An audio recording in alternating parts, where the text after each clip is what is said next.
Pints with Jack, Season 3, Episode 45. After Hours with Tea with Tolkien.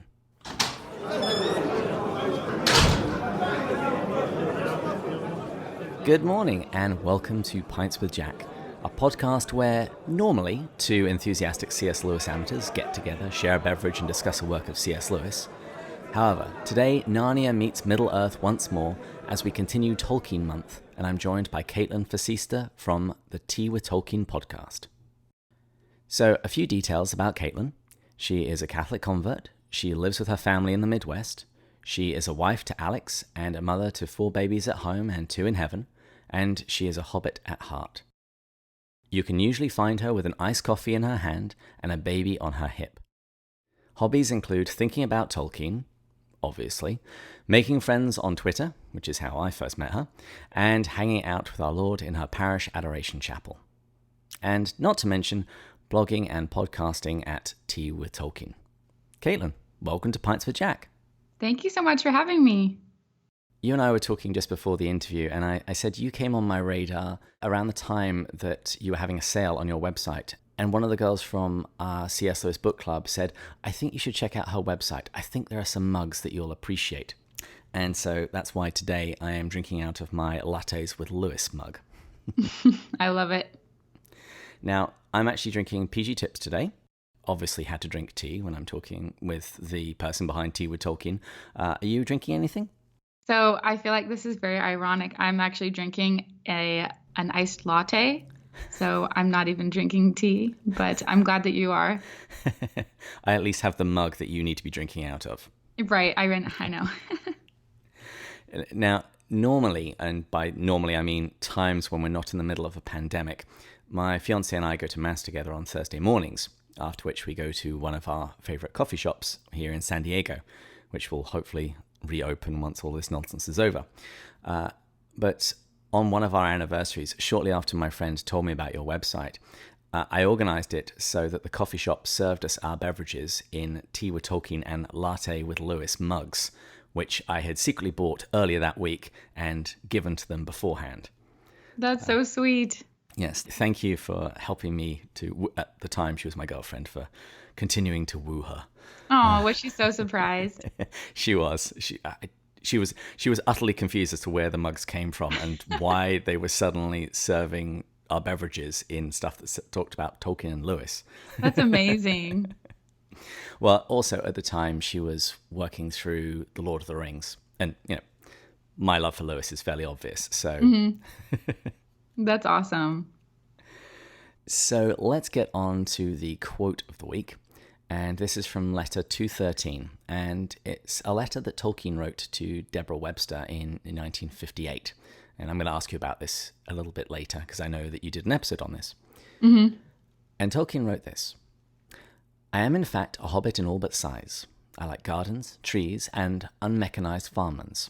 I smoke a pipe, and I like good plain food, unrefrigerated, but detest French cooking. I like, and even more, dare to wear in these dull days, ornamental waistcoats. I am fond of mushrooms, out of a field, have a very simple sense of humour, which even my appreciative critics find tiresome. I go to bed late and get up late when possible. I do not travel much. So with that, cheers. Cheers. So we'll get back to that letter in a moment. But I gave a brief overview of your life earlier, but could you please fill in a few more details by telling the listeners about yourself? Sure. Okay. So as you said, my name is Kaitlyn, and I'm the creator of Tea with Tolkien. Tea with Tolkien is kind of a lot of different things. It's a blog, a podcast, and in general, it's just a community. We're inspired by the works and the faith of J.R.R. Tolkien. Personally, I have 4 kids at home, as you mentioned, and our youngest is 2 months old. So that's been pretty fun to add another baby into the mix. We recently bought our first house about a year ago. So when I'm not taking care of the kids and perpetually cleaning up messes, I've been starting to get into a lot of home projects lately. So there's not really too much to know about me lately during this pandemic. I don't really do anything other than take care of my family and do this Tea with Tolkien stuff, which is really fun for me. That sounds like a perfect life as far as I'm concerned. It's true. It's very hobbity and simple. Exactly. And speaking of hobbity and simple, let's just talk a little bit about that quotation of the week from the letter that Tolkien wrote. This is a C.S. Lewis podcast, so I assume most people have a reasonable grasp of something of Lewis, but they might not know too much about Tolkien. So could you just give us a little bit of background to that letter? So Deborah Webster is writing about Tolkien, and so she sent him a letter basically asking for interesting facts about himself. And early on in the letter, he's kind of like, I don't really like giving a lot of monotonous facts about myself, but if you insist, and then this is what he chooses. And I think it's really interesting the way that he describes himself, like the order. I don't know, you can see his priorities kind of and what he thinks is interesting about himself. I think it's really adorable. Yeah, he puts his faith right at the beginning of all of it. He says, I'm a Christian, specifically a Catholic. And then he starts listing off all of these hobbity attributes about himself. Yeah. Yeah, I love it. Now, when did you first come across Tolkien? So it had to have been when the movies came out. I think I was maybe like 10 or so. And I didn't even see them in theaters, but someone had given my dad a copy of The Fellowship of the Ring for his birthday. And my dad is more of a Star Wars guy, so he was not really interested at all in the movie. So I took it and I was like, well, I'll watch this movie. And then it was just all downhill from there. I fell in love with Tolkien. And then, of course, I had to get the books and see all the other movies when they came out. And so it's pretty much just been something that's been an important part of my life since I was like in middle school. I really do love that, because I've been finding an increasing number of people recently for whom the movies were their introduction to Tolkien. Because everybody always wants to be the, I read the books first sort of person. Yeah, I know. Well, now that the movies have been out for a while, it's becoming more common because, I don't even know if my parents knew about The Lord of the Rings to buy me those books. I don't think I would have had any other introduction. And did you start with The Hobbit, or did you just jump straight into the stories that you had seen at the movies? Yeah, I went straight for The Lord of the Rings. Whew, okay. Yeah, I grew up with The Hobbit. I think I had read that multiple times before my teenage years. And then I didn't even think that there was anything else until I was a teenager. And about that point, we had one Tolkien nerd in my class who walked around with the single volume, the thing that could kill a small child if it fell on them.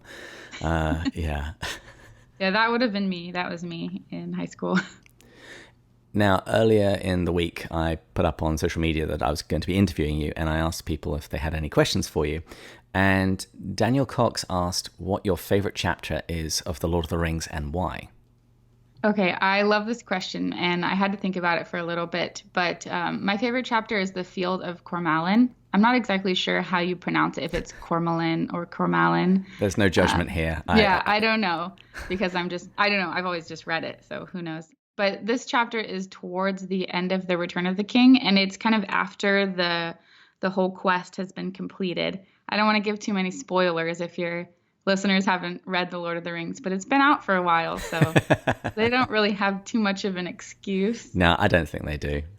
Okay, so it's after the quest has been completed, and you have Frodo and Sam, and they're waking up in Ithilien, and the whole chapter is just so, like, the tone of it is just so bright and full of life, and they're being reunited with their friends, especially Gandalf, who they thought was dead.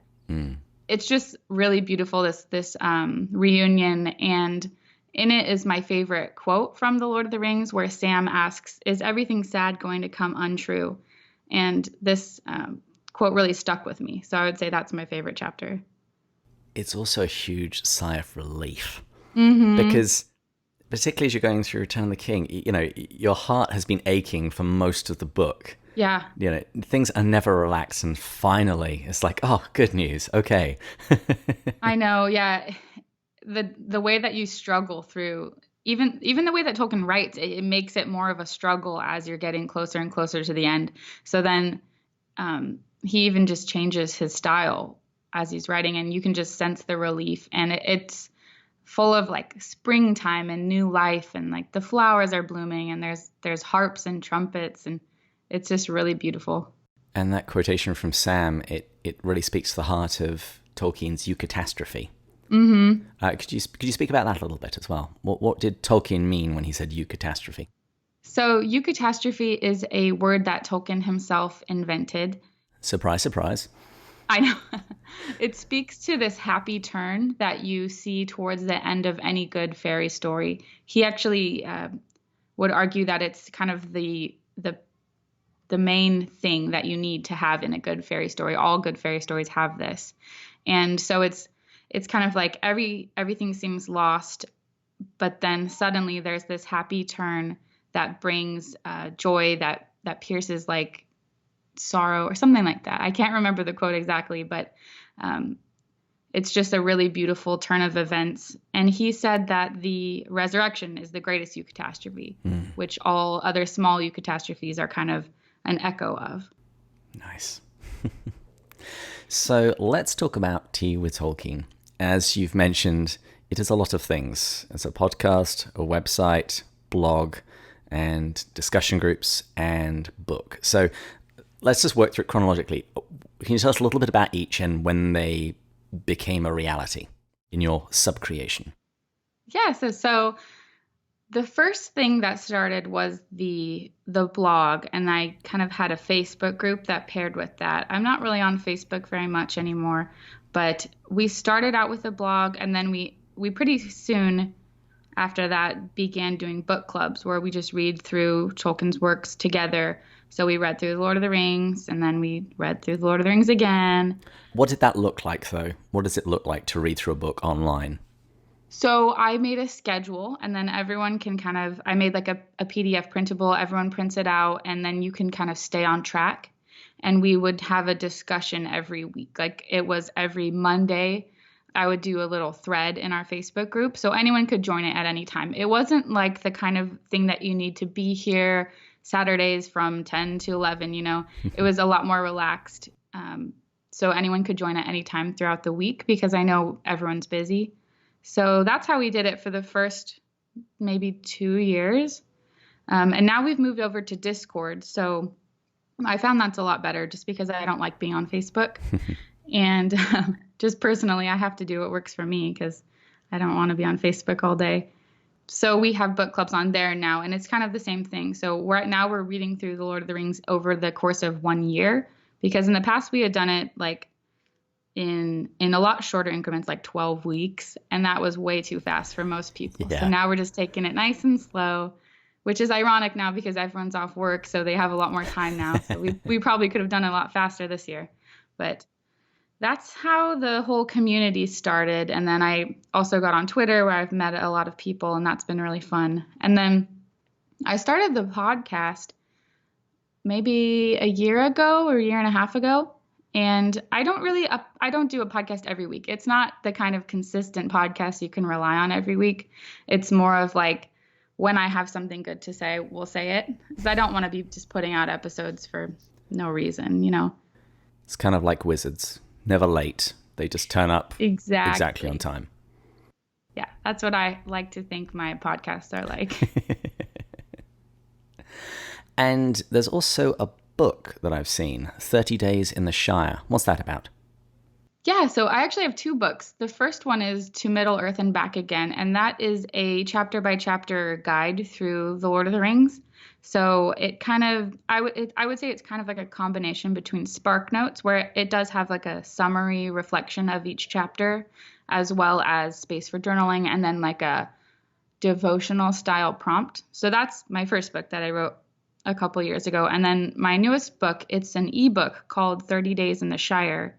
And that is basically, it's a month-long challenge meant to help you slow down and become more of a hobbit at heart, using these different daily challenges, as well as like, I think there are 5 different habits to pick up, like stop drinking sugary coffees or sodas, because like, I don't know, a hobbit would never do that.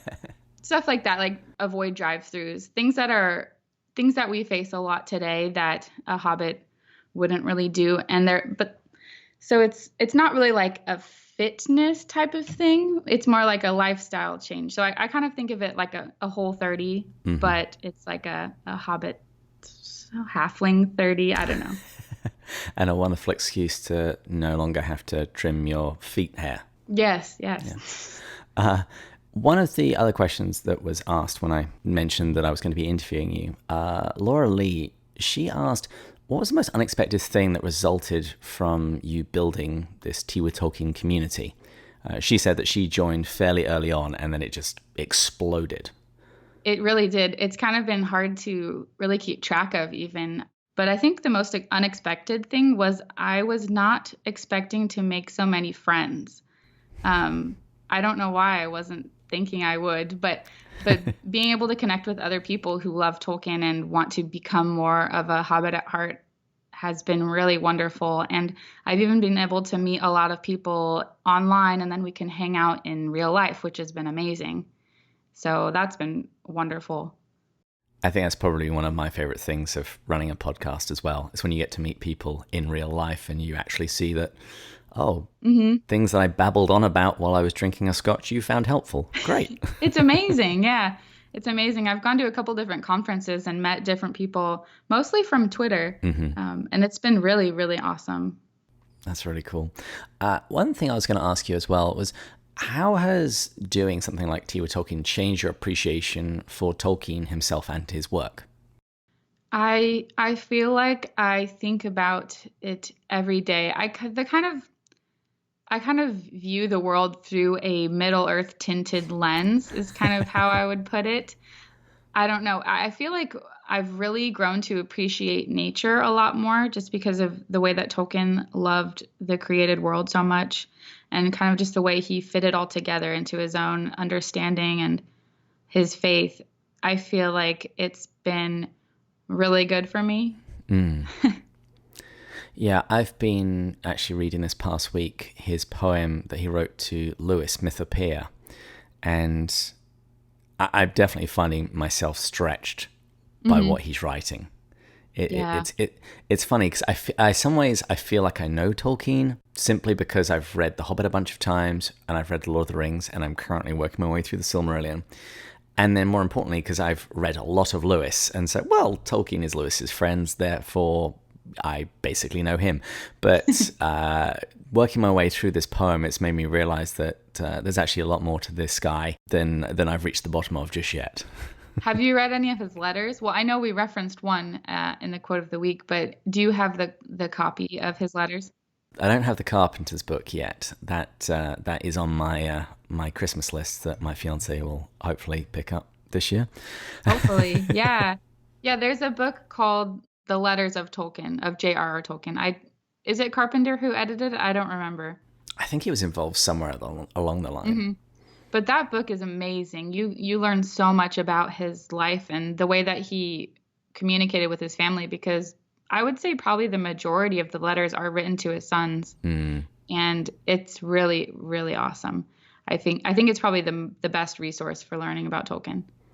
Yeah, I've read a few of the letters, like the one where he's speaking to Christopher about the Eucharist. And he says, everything that is good is found there. Yeah, it's really beautiful. Okay, so we've mentioned this a few times now, so I'd like to do a slightly deeper dive. This idea of Hobbit spirituality, because it's a continued theme in your podcasts, in your blog posts, in the books that you've spoken about. What is Hobbit spirituality? And can you give us some examples of the kinds of things that you've discussed?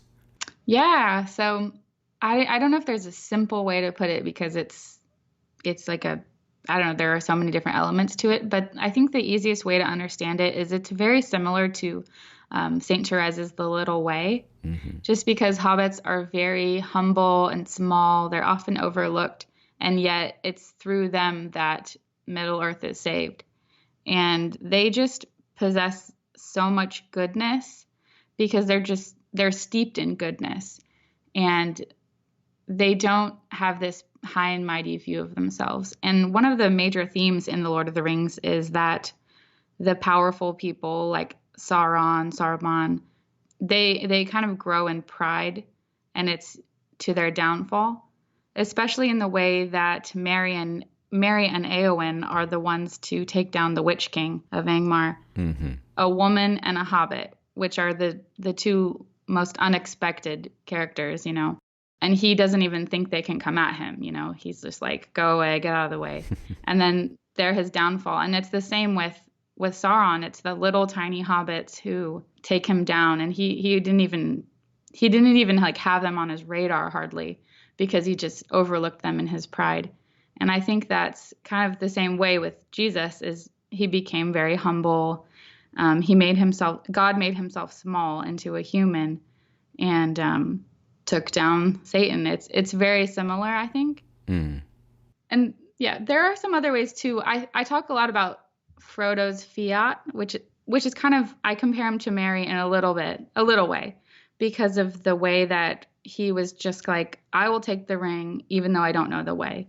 It's kind of the same way that Mary said, like, yes, I will, let it be done unto me, even though she didn't fully know like exactly how hard it would be for her. Yeah. She didn't quite know everything that this was going to entail. Yeah. And quite how hard that road would become, because it would only be later on that she would be told that a sword would pierce her own heart as well. Mm-hmm. And for those non-Catholics or non-Latin speakers, Mary's fiat, that's the Vulgate translation where she says, let it be. Yes. Let it be done unto me according to your will. Thank you. Yes. No worries. I was flicking through your back catalogue on your podcast, and you did episodes, things like A Hobbit's Guide to Lent. Mm-hmm. What do hobbits, what can they teach us about how to do Lent? Ooh, this is a good one. Really, the main things, when I think of a hobbit doing Lent, it reminds me a lot of the way that Frodo and Sam, as well as Merry and Pippin, were willing to forego all of their different aspects of their good and comfortable life in order to go out and suffer. Simple things like, sleeping in a less comfortable spot, or sleeping in a tree. yeah, you could sleep. You don't have to sleep in a tree. Maybe you could just sleep without a pillow during Lent. I don't know. But also just kind of the attitude of being willing to suffer and recognizing that it's going to be helpful and you're going to do a lot more good in that way. Mm. And you also had another episode where you spoke about Lembas and the Eucharist. Yes, that's a hard episode to think about right now, where all of the churches are closed. But Tolkien kind of recognized this, and now that I'm a Catholic, because I'm a convert, and I read The Lord of the Rings before my conversion and then after my conversion, and Lembas stood out so strongly as it's not a symbol, but it is reminiscent of the Eucharist, because it's this life-giving bread that kind of sustains Frodo and Sam on their journey. And Tolkien says several times, like, if it weren't for Lembas, they would have lain down and given up. Mm. So I really think that's a really interesting parallel. And one of the other things that you do in your podcast is you connect some of the dates. So, for example, on December 25th, you did you didn't do the podcast on December 25th, but you pointed out that the ring goes south on December 25th, mm-hmm. and that the fact that there is this connection between the dates in The Lord of the Rings with the liturgical year. Mm-hmm. Well, Tolkien didn't choose anything on accident. He did everything with a very specific purpose. And so it's actually in the index that it says December 25th is when the Fellowship leaves Rivendell. And I thought that was very interesting that he chose that Christmas Day for the beginning of their journey, and then March 25th, which is traditionally the feast of the Annunciation, to be the date that the ring is destroyed on.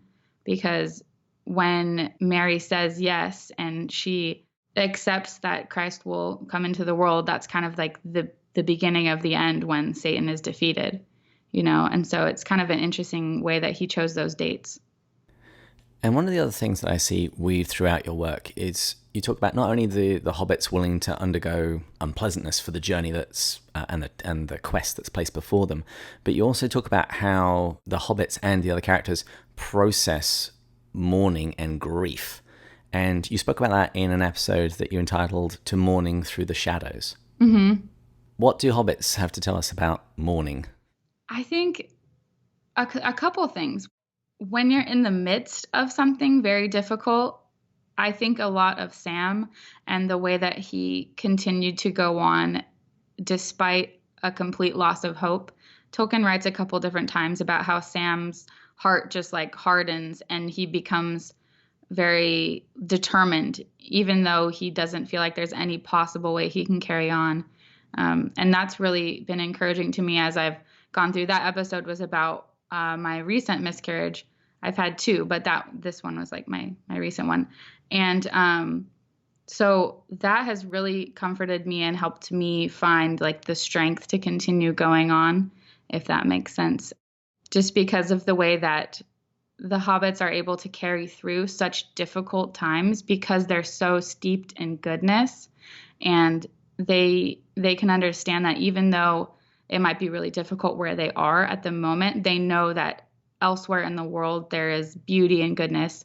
And there's that bit in, I think it's in The Return of the King, where Sam looks up, they're like surrounded by darkness in the land of shadow, and he looks up and he sees that star, and he just knows like, even though there's darkness all around me, like there's still beauty and goodness that this darkness cannot reach. And that gives him like the strength to carry on. And then I think even after they go through, even after they're done with their journey, Frodo, it's not like he just comes home and everything's okay.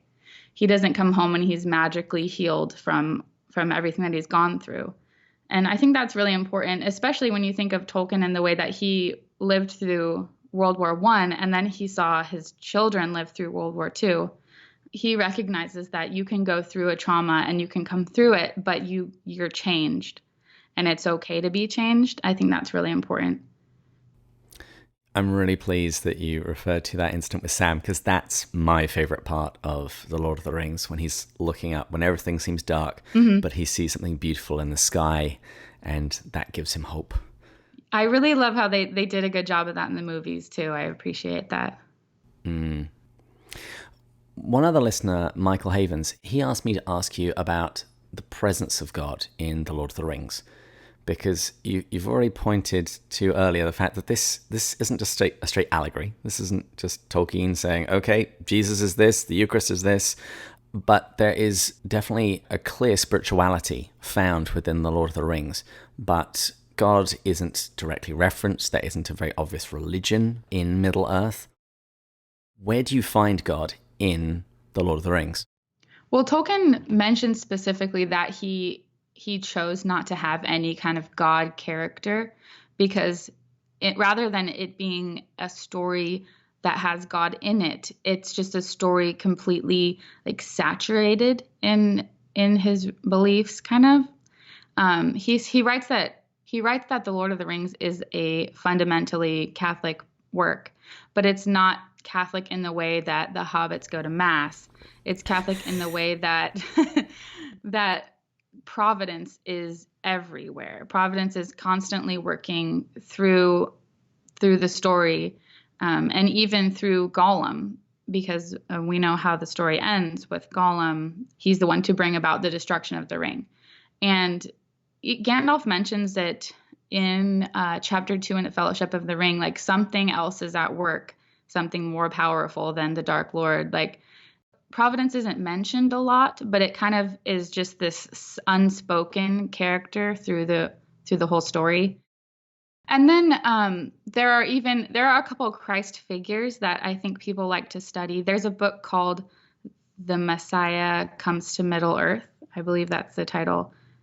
The book kind of looks at 3 different Christ figures. There's Aragorn, Frodo, and Gandalf, and they kind of represent Christ in different ways. So you can look at it that way, where there are many different aspects of Christ, and then you can also look at it in the way that providence is just like there, but quietly, I guess. Mm-hmm. Okay, then, let's switch gears and let's talk about the Tolkien media. So the cinematic offerings and the stuff that's being promised by Amazon Prime. Mm-hmm. Since you were introduced to Lord of the Rings through the movies, I'm assuming that you still have great love for them? I love the movies, yeah. If you could change one thing, what would you change? Faramir. They really, really, really did not do a good job of portraying Faramir. I think if I could change 2 things, I would change the part where Frodo is yelling at Sam to go home. Like, that does not happen. It doesn't make any sense, and it really bothered me. So those are my main two issues with the movies. I would definitely agree with Faramir. The bit where Frodo is shouting, it's not in the book. I just found it so utterly distressing, the fact that this was happening. And part of me likes the feeling that it got out of me, and I'm willing to have it depart from the book and Frodo's character to change a little bit more, just for the horror of that scene. Yeah. Heartbreaking. I think that it does a good job of portraying just how messed up Frodo is from the ring, but it just, like, Sam, go home. Like, there's no way he could actually go home. It just doesn't make any sense. So that definitely bothered me a little bit. And what about the Amazon offering that we're being promised? Is there anything in particular that you're hoping to see, or anything in particular that you want them not to even try? I would hope that they don't turn it into an HBO style show. I worried a lot because at the beginning, I think they were trying to release it towards the end of whenever Game of Thrones ended. They were kind of trying to capture the Game of Thrones viewers and just like move them onto this new show. And that really worried me because I really hope it doesn't go in that kind of violent and like raunchy direction, because Tolkien would be horrified. But so I hope they don't do that. I don't think they will, because I've watched some other Amazon original series and they're not so bad. But I do hope that I just hope that they're like respectful of the text and of what Tolkien wanted to show, because I kind of think they will, because they have a couple Tolkien scholars on their editorial team, or whatever you would call it. But it being a big production, it does still worry me. I don't know. I do like that they are having a lot of actors that I don't know of. So they're not just bringing in like, you know, a big name and kind of riding on that fame. It does seem like they're bringing in a lot of talent that these people will probably play the roles better than maybe just some big famous person would. I don't know. I don't think I'd want lots of American accents on Numenor. Yeah. Yeah. So I think, I don't know, I'm cautiously optimistic. It might be good. The thing that I'm pleased about is the fact that it is very separate from The Lord of the Rings. Mm-hmm. So they can't do all of the things that they annoyed me with in The Hobbit and in the various Star Wars movies, where they try and do callbacks. It's like, hey guys, you remember this, you liked this, and they end up polluting something that I loved with something that was substandard. So I'm okay with this, even if it's just terrible, because at least then, you know, we will always have The Lord of the Rings. Mm-hmm. I really didn't like the rendition of The Hobbit over 3 movies. And what was silly was Peter Jackson tried to do the very thing that Tolkien tried to do and abandoned, which was try and get a consistent tone between The Hobbit and The Lord of the Rings. Mm-hmm. And, in my opinion, ruined it in the process. Yeah, well, The Hobbit is written for children. And so it's kind of like Peter Jackson was like, what if we take this children's story and make it super adult? You know? And so it just didn't really make sense, kind of what you were saying. Like, I'm not a super big fan of the Hobbit films. For me, the very fact that what Amazon are going to be doing, it's going to be a completely different age. They can't do crossovers. Mm-hmm. So for me, it'll be like the latter Star Wars movies. It's like, I can just pretend that they don't exist. Prequels don't exist. Just have the original trilogy and all is right with the world. Yeah. Okay, so to wrap up, during Tolkien Month, I'm ending every interview with a simple quiz. I'll give you 2 options, and you have to choose your preferred option. Okay. Are you ready? Mm-hmm. Okay. Tea or coffee? Coffee. Ooh. Elves or dwarves? Elves. Early bird or night owl? Night owl.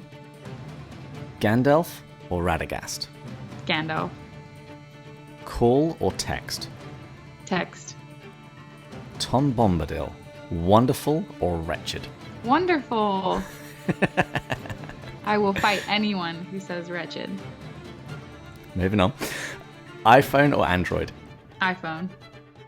Pippin or Merry? Oh, Mary. Shelob or Nazgul? Nazgul. Second breakfast or elevenses? Elevenses. Boromir or Faramir? Faramir. Balrogs, wings or wingless? Wings. Ooh, okay. Bagels or croissant? Bagels. Arwen or Éowyn?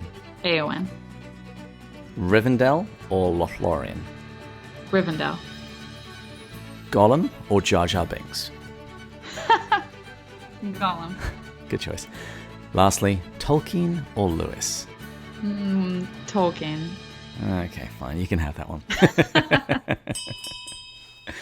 Kaitlyn, thank you so much for chatting with us today.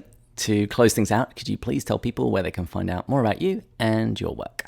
Yeah, so if you just go to teawithtolkien.com, there are all of the ways that you can connect with us. I'm on Twitter at teawithtolkien. That's usually where I am if I'm on social media, but also on Facebook or Instagram at teawithtolkien as well. But if you go to the website, that's kind of the hub for everything.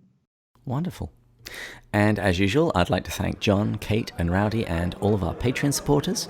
Listeners, please join us next time when Tolkien Month continues as Matt interviews Dr. Diana Glyer about her book Bandersnatch, and we'll continue to go further up and further in. Cheers. Cheers.